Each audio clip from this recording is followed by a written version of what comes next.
Hello everyone, and welcome to my quick tutorial lesson video on making proc halls, and we're also going to cover shrine defenses. So without further ado guys, let's go ahead and jump on into it with this one that I'm currently standing on right now. Now, this defense, I've seen this defense before. This method it's not the worst method that you could possibly use for a proc hall or proc tunnel or anything like that, but it's still not the best preferred. And I'll go over that in detail here in just a second here. As you can see, we already got like a hole in right here because this is only, say, 1, 2, 3, 4, 5 blocks thick. So if a digging zombie were to want to get his way through here, he could do that quite easily, as well as destruction creepers making their way through, impact skellies, what have you, anything that can kind of dig through. But let's just fill that up. Let's say mobs are not smart, which sometimes they're not.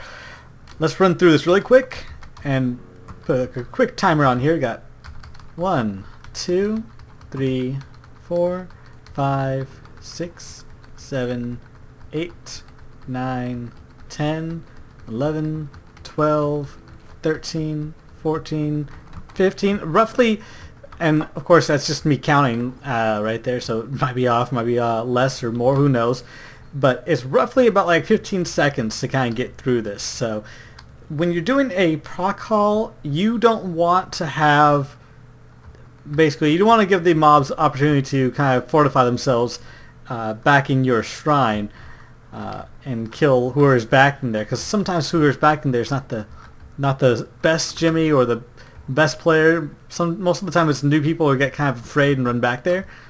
So you want to have, basically, you want to cut down that time immensely to be able to retreat back into the shrine if need be. Now, like I said, this one is not a bad defense per se, but it's not the best defense you could possibly have for a proc hall. This one, however, you should just never do it at all. This is what we call in DVZ a maze. Now I know what you're thinking, mazes kind of have dead ends and stuff like that too, which don't do that either because that's really bad also. But this one is just really a maze. Mobs can easily dig through. This is one block. Even a regular zombie won't hesitate just to break that and go for it. And they will be back there in no time. Even for a creeper, for example, let's say, well, let's run through this and then I'll destroy this build. We got 1, 2, 3, 4, 5, 6, 7, 8, 9, 10, 11, 12, 13, 14, 15, and let's see where we're at right now. We're like about halfway through this at 15, so that's going to be like roughly probably 30 seconds to get through this whole thing. Double the amount of time that we were taking in there. So this one is definitely a no-go, and not only are mobs able to easily get through here, dwarves have to take time to get through here, but it's also very dangerous for the dwarves. Because creepers, they just love to explode walls. They don't care what's on the other side. They don't know what's on the other side. They just want to explode it. So let's say, for example, let's set ourselves up with a creeper here. Hi there, creeper. And let's put him right there.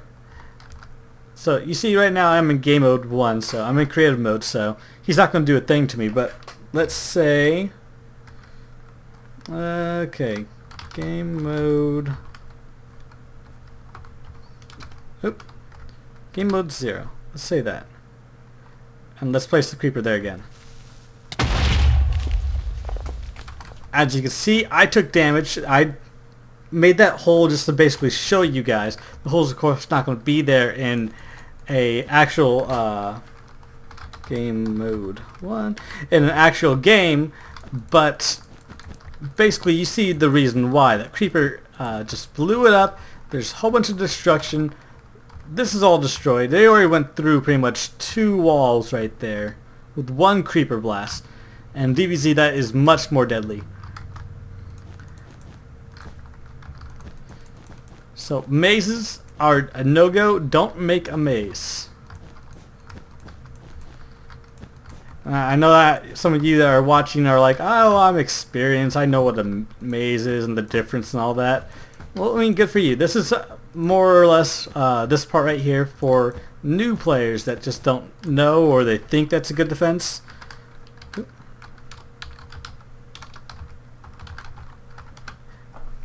And just think it's a good defense, but it's not. Just to let you guys know, don't do this because you'll, one, get a lot of people yelling at you, which is really not the way to go and explain what you're doing wrong.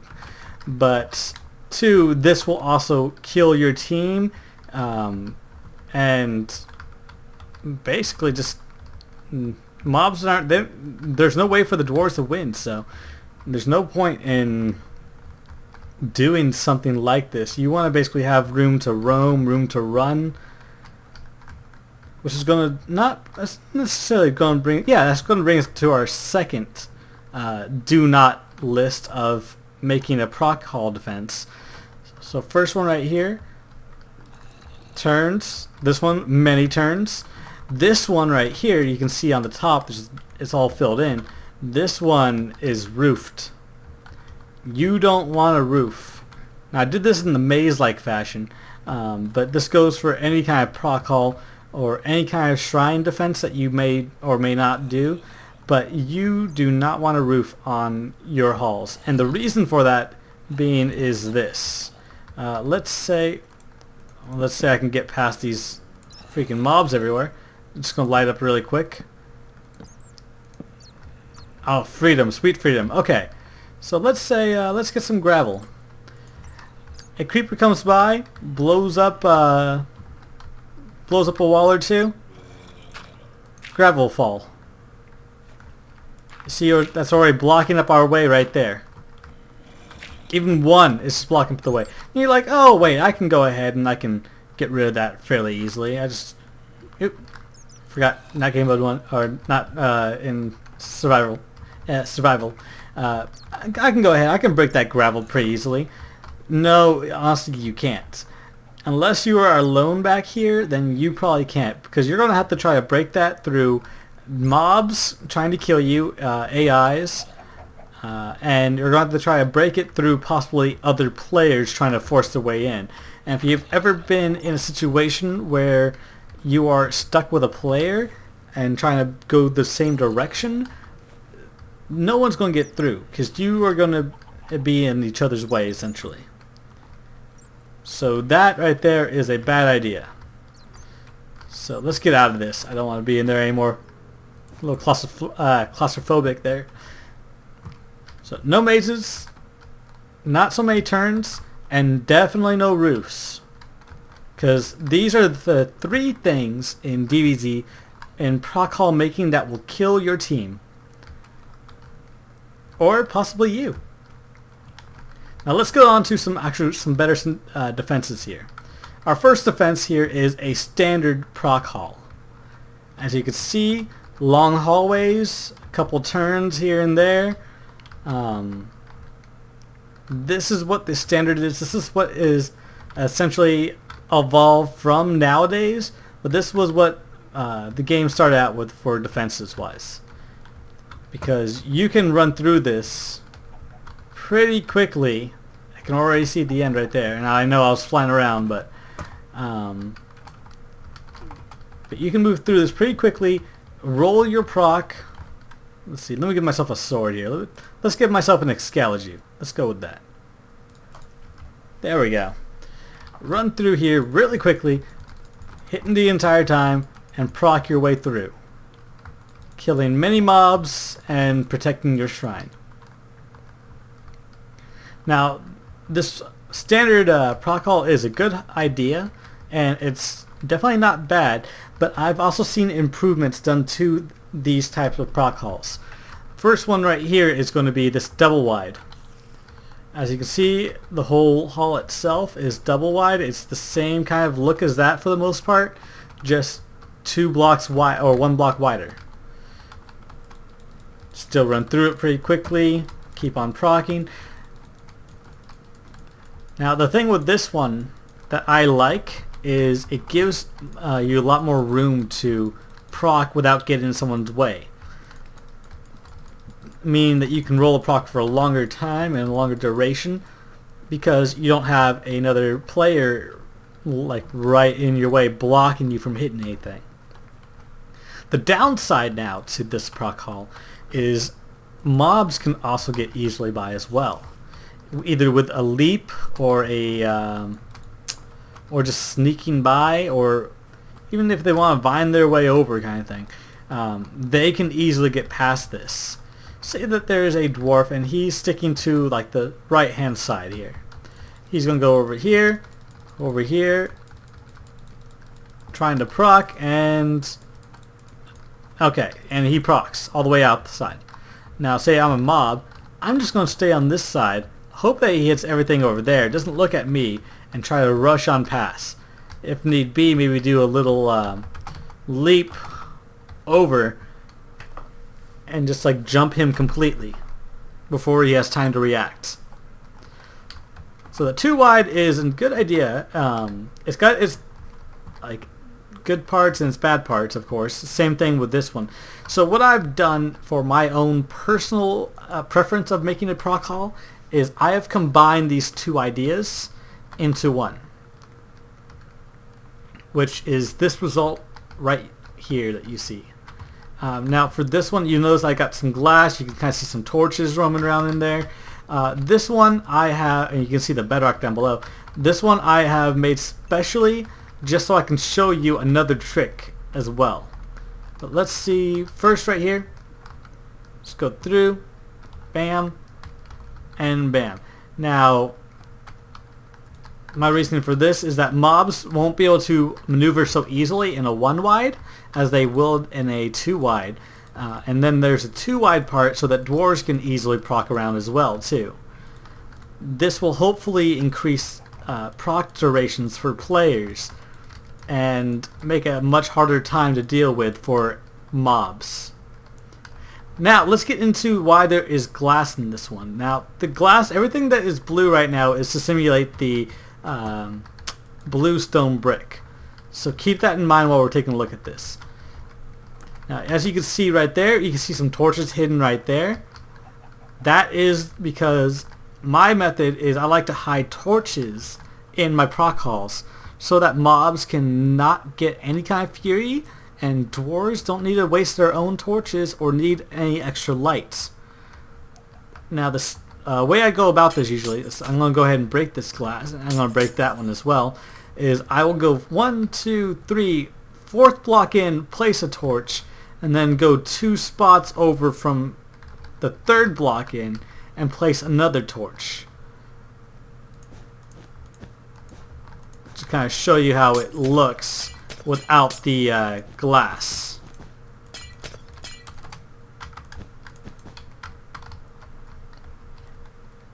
Now as you can see, their torches are on the bedrock. Now the reason for that is because of the creeper explosion. Sometimes the sometimes the blue stone brick will turn into like regular stone brick, and then that'll turn into gravel. And then when the gravel falls, oh, there goes your torch. You are no longer in the light because someone took out, or some creeper took out the gravel now. So that is a safer bet to place it on the bedrock, which cannot be broken by any mobs. This will cause to infuriate any mobs. I know personally from Moon and Angie that they hate this method, and they hate when I do the proc calls because they have to really make an effort to dig in and destroy the lights. So I can confirm from some very experienced mob players that this is a good method to use to help infuriate mobs from coming in here and just straight up killing anyone and everyone they see. As you can see, here's another variation right there. This one you can easily get to the torch, but this one right here is going to require some effort. I mean, they could just probably break that one right there, but I ran out of room on the side, as you can see right here. Keep on going down. Got some more torches hidden, more hidden, and then even more hidden right there. So when building your proc tunnels, keep in mind to try and hide the torches. 3 blocks out will usually protect them for the most part. Let's say if I just did 3 right here instead. As a mob, I can't get to it. Now I do 4 blocks because they can easily destroy it. 1 block right here, and then they got access to it. If it was, say, the 4th block, they can destroy the 1, but then they can't really, and I can still reach it, but you have to be very precise. And in a battle situation, that's not going to really happen.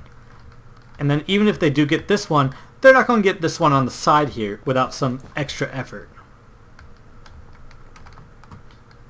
So let's say you want to do a proc haul. Oops, let's set the time to 0 again. Let's say you want to do a proc haul outside where there's no roof. Because whenever you do a proc haul, you want to build it up all the way to the ceiling so that no mobs can walk up here and be like, oh, la la la la la la. Oh, look, a dwarf that's healing or repairing. I'm going to kill him. Ah, and then ambushed. You don't want to make an ambush situation. So what you want to do is you want to make it go all the way to the top, and then another thing that I like to do, and I'm going to show you right here, is I like to put a 1 wide gap as well. Now you can probably do this gap if you wanted a little lower, say like right here or so. No, I don't like that right there. Let's say right here. Because, yeah, there you go. Because if you really wanted, you could place a torch right there for some additional light. And the mob's not going to really get to that without some extra effort. Either via vines or trying to destroy a block and whatnot. So that's not a bad idea, but I've done mine up here, which is 1, 2, 3, 4, 5 blocks high. Your standard height limit for a slab, easy fix slab. And I've got my 1x2x1 defense going on here, as you can see right there.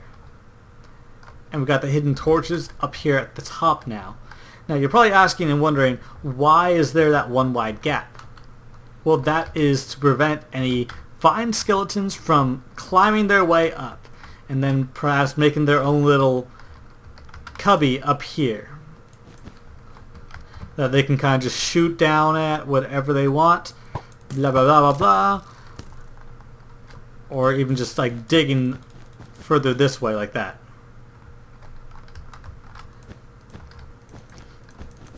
The 1 wide gap is a nice method to use, and I use it now on every proc defense I do. Mostly just to deter skeletons from basically wanting to be skeletons. So now we've covered proc hall. We covered my own opinions on what are the best proc halls, which would be this one right here, with this additional defense right down below with the torches. So that, but with the torches down at the bottom. And if you'll notice why this one had the Bedrock showing as opposed to the other two, the reason is simple. Because with Bedrock, you want to dig down to the bedrock. Because 1, you can hide torches on there, they won't break, which is the best thing. But 2, say that we did not do on Bedrock. Say that we had just stone brick below us, or carpet, or whatever have you. A mob can come in here, make a pattern, which they're not going to care because they can probably rebirth anyways. But this would really deter a dwarf from running around with a proc and make them spend a little more extra effort trying to get back to the shrine itself. So that's why whenever you do a proc haul, you want to get it down to bedrock level. That way you can hide the torches, you don't have to worry about griefing, and you're set to go.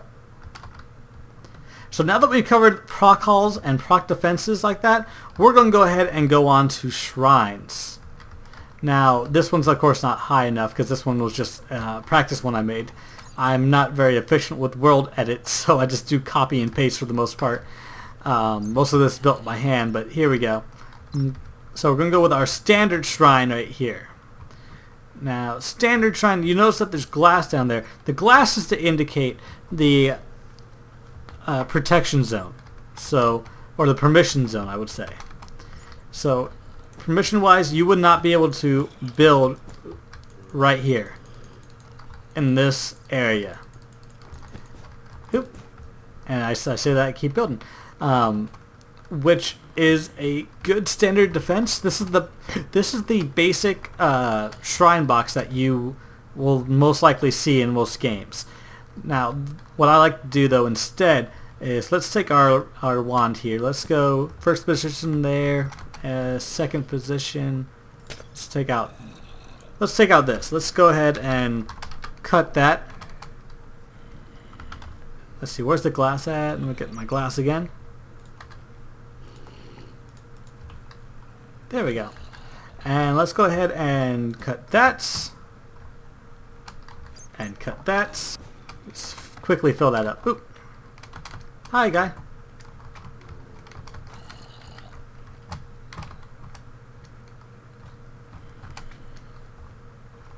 Okay, and we're back. Here we go. Quickly cover that up. Now, the reason I like to leave this one space between the wall and the permissions, and if I could fly up please, there we go, is this way in case you need it for a fellow dwarf or to kind of escape for a second and repair their armor. You can go ahead and quickly pillar up to a spot, repair your armor right here, and then of course I don't say leave this. You want to go ahead and get rid of that as soon as you're done repairing and you've recovered a little bit of your mana. This way you can actually build up a little bit in case you need to run away for a quick retreat. Get out of here. Oop, no. Okay. There we go. So that's a standard defense right there. This is the basic shrine that you would most likely see. Now let's go over here. I'm going to go really quick. Oh, you know what? Let's start with this one, and then we'll go back to my experimental one I'm doing. Now as you can see right here, all this is pretty hollow at the moment. You can kind of see a straight line through. Please ignore that it's kind of hollow like that right there.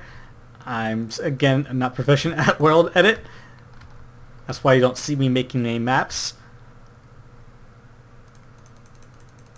Now, okay, so now with this one right here, you can see it's still got the height thing. Let's say it's going all the way to the very top of the roof of wherever map you're playing. This is a good method to again deter any kind of skeletons from vining up, and also if you need be, you can always, of course, do the whole pillar up thing, and then dig like one in. Yeah, there we go. Dig one in with some, very quick ease, because you only have to dig out one block. This way that you can't be shot down from wherever you're at. Do your quick repairs. If you wanted, you can always do that. Block yourself off, and you're good to go. So this defense is another good defense right here.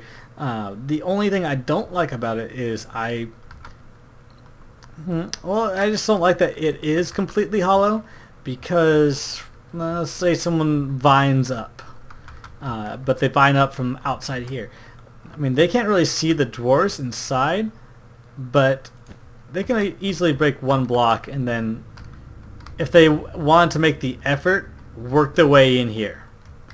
But very easily, because all they gotta do is, I'm gonna do it right here, break all these ones just right in front of them,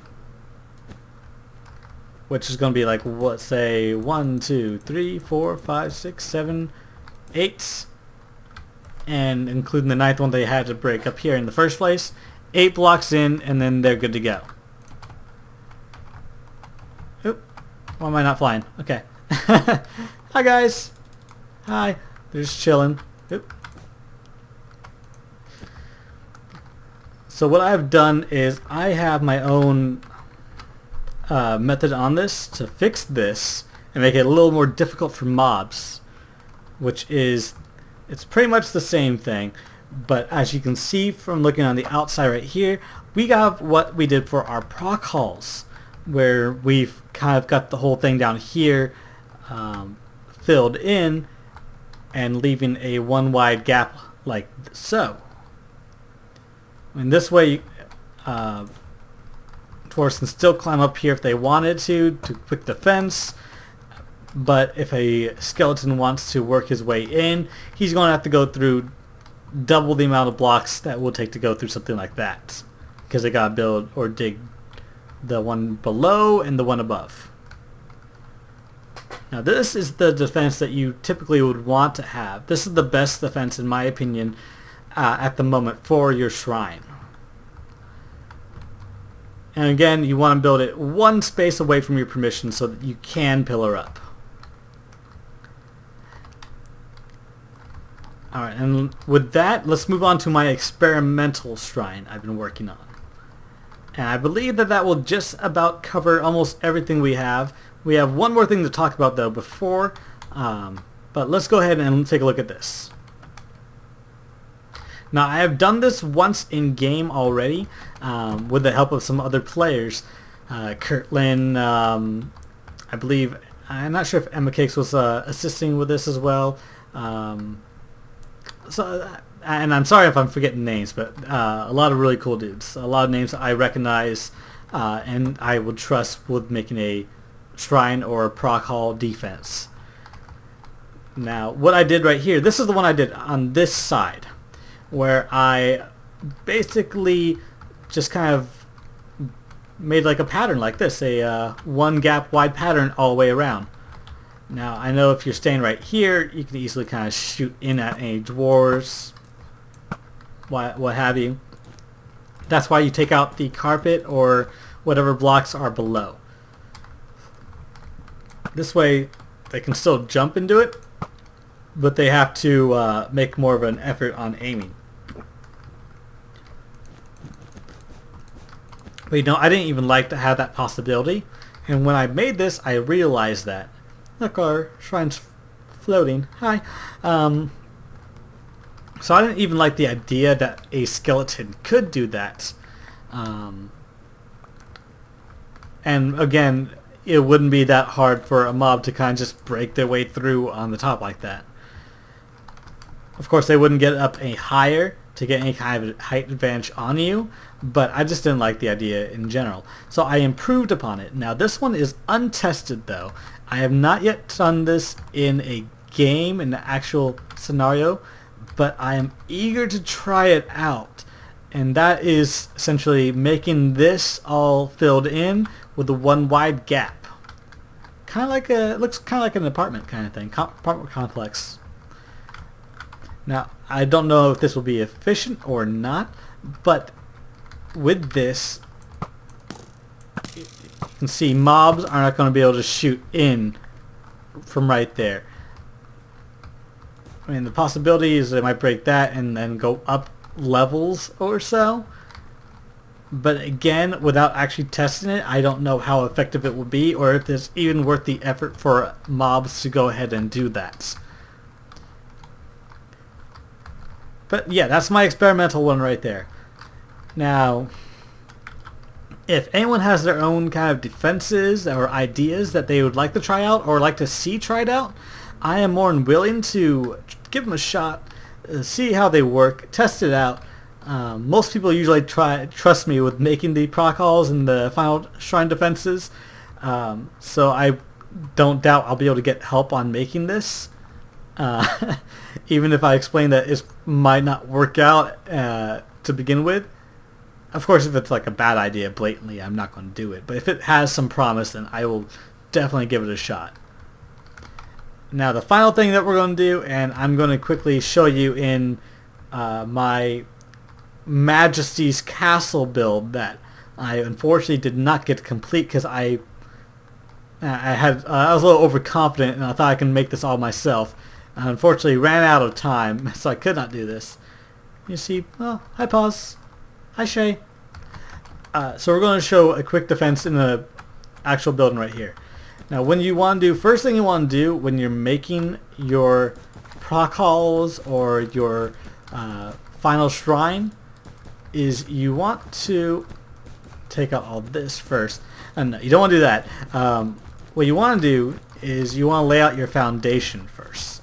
Whenever I make a proc hall or any kind of defense, I always lay out a foundation. And that way, in case I need any help, let's go right here. Let's make this, we're going to 1 wide to a 2 wide. And then let's go back to a 1 wide again. Is you want to lay out your foundation first. This way, dwarves will see what you're doing, and they know where to build and where not to build. This way, you can get assistance with your proc calls from other players that may or may not exactly know what to do as far as placing blocks. You can help guide them this way. I tend to do this all the time, is lay out my defense. I'll take out my lower layer so I can see the bedrock. And then once it's all said and done, then I'll go ahead and I'll dig myself in, hide the torches, or if I have time, I will go ahead and hide them first. It depends how fast the people are that are helping you work. So that's going to be the first thing you'll want to do, is you want to lay out your defense or your path that you want the mobs to take and the dwarves to take. So anyways, I'm sorry I've been rambling so long on this, guys, and I'm fumbling over words and everything's all terrible with it, but thank you guys for watching this quick defense on proc halls. Remember, no roofs, no mazes, no real sharp turns. You want to have like that, you want to have running room essentially. So make sure you keep the running room, and I will see you guys in game. Later, everyone.